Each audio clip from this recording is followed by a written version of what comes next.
90s. ఇన్ని సంవత్సరాలు గడిచిపోయినా ఇంకా ఎందుకు నిన్నో మొన్నో అయిందనిపిస్తుంది. అప్పట్లో life was simple. No responsibilities, no stress.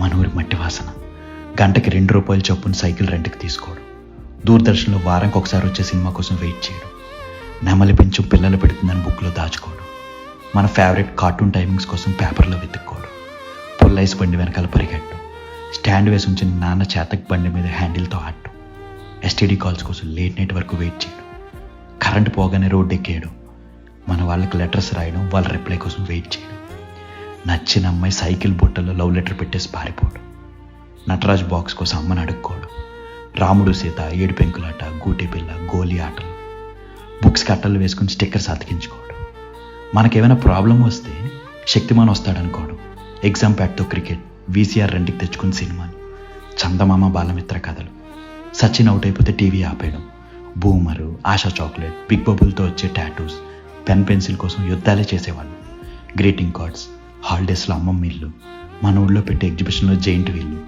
డాబా మీద అందరం కూర్చొని కబుర్లు, ఇలా చెప్పుకుంటే ఎన్నెన్నో.